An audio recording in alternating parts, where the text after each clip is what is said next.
कांग्रेस महासचिव प्रियंका गांधी राजस्थान के दौरे पर है। चित्तौड़गढ़ में उन्होंने क्या कुछ कहा, आपको दिखाते हैं।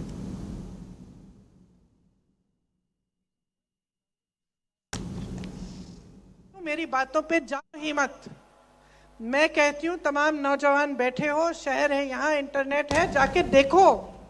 जो छत्तीसगढ़ में तुम्हारे दोस्त हैं या मध्य प्रदेश में हैं या हिमाचल में हैं, वहां पूछो। अपनी यहाँ राजस्थान की स्थिति देखो, आपकी क्या स्थिति है।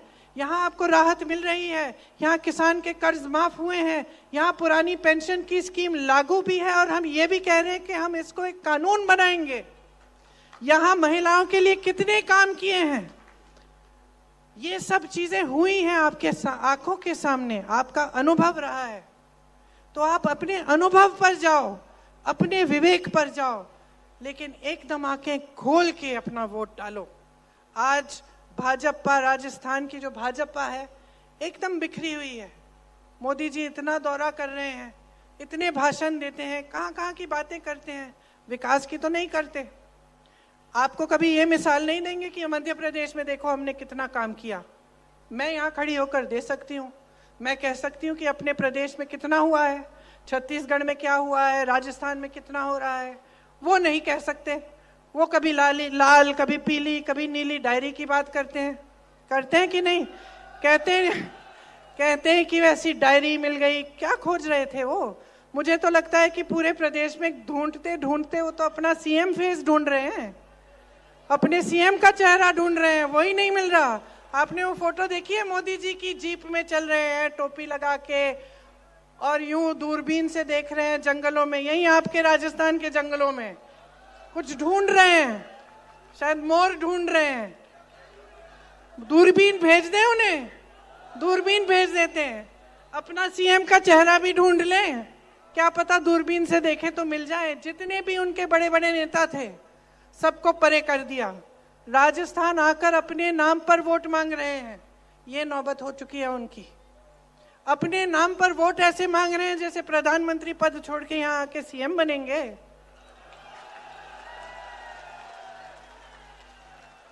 तो आपके साथ छल हो रहा है।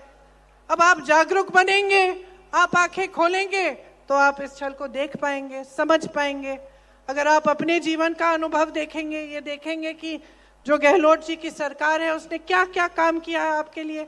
मैं नहीं कह रही हूं कि सब कुछ ठीक है, मैं नहीं कह रही हूं कि जितना विकास, सब विकास जो है एक निरंतर होता है, विकास कभी रुक नहीं सकता।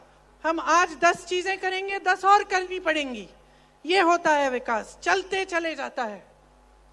तो मैं ये नहीं कह रही हूं कि भाई पूरी तरह से हो गया है, लेकिन मैं ये जरूर कह रही हूं कि कोई प्रयास नहीं छोड़ा। कि जब गहलोत जी कहते हैं कि आप जितना भी मांगो, आप मांगते मांगते थक जाओगे, मैं देते देते नहीं थकूंगा, तो मैं गहलोत जी को जानती हूं, वो अपने दिल से ये बात कहते हैं। मैं जानती हूं कि कितना काम करते हैं, रात भर काम करते हैं, 4-5 बजे तक सोते नहीं हैं, आपके लिए काम करते हैं।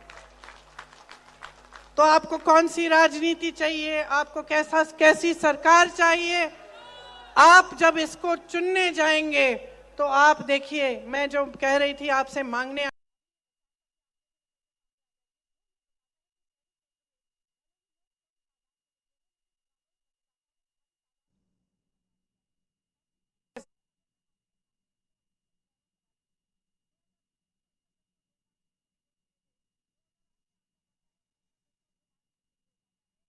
जब नेता खड़े होकर कहता है कि मैंने दिया, उसको समझाओ तुमने कुछ नहीं दिया, जनता ने तुम्हें दिया है, उसको जवाबदेह बनाओ। ये धर्म की बातें, जाति की बातें बहुत अच्छी बातें हैं, लेकिन जब वोट की बात है तो अपने काम की बात सुनो और उससे काम की बात मांगो, उसको जवाबदेह बनाओ। और अगर वो आपके लिए काम नहीं करता और आपको लगता है कि इसने विश्वासघात किया है, तो बदल डालो। तो मैं इस आधार पर आपसे कह रही हूं कि जागरूक बन जाओ, क्योंकि मैं जानती हूं कि हम राजस्थान में हमारी सरकार ने खूब काम किया है और हम इस काम को रोकना नहीं चाहते। अब सही दिशा में चल रहा है प्रदेश।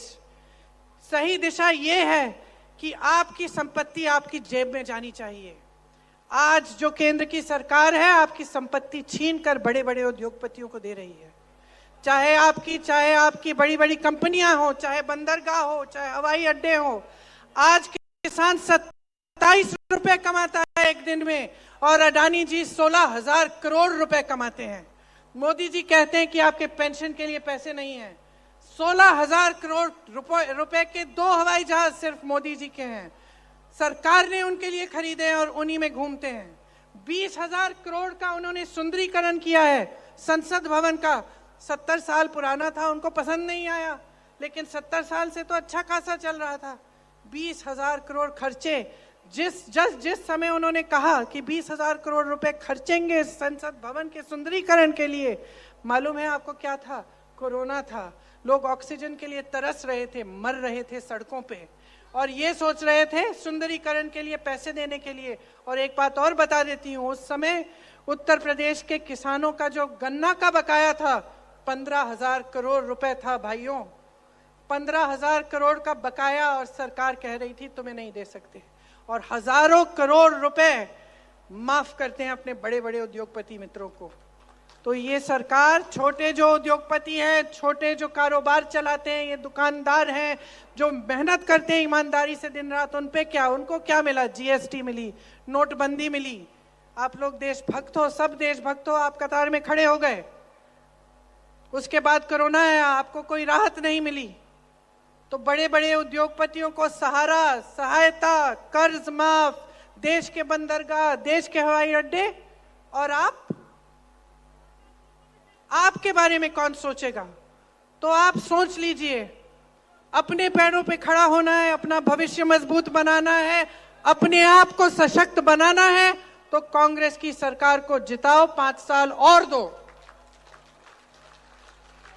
कुछ घोषणाएं हैं कि अगर सरकार वापस आएगी तो 1 करोड़ परिवारों को 500 रुपए में जो सिलेंडर मिलेगा, महिला मुखिया को 10,000 रुपए सालाना मिलेंगे, 2 रुपए प्रति किलो गोबर को खरीदा जाएगा ताकि आवारा की पशु की जो समस्या है ये कम हो जाए।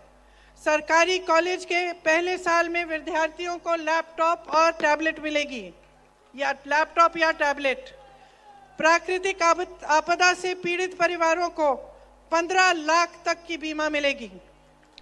हर छात्र को अंग्रेजी मीडियम की शिक्षा का गारंटी होगा, और जो ओपीएस है, जो पुराना पेंशन है, उसको हम एक कानूनी गारंटी बनाएंगे। तो देखिए,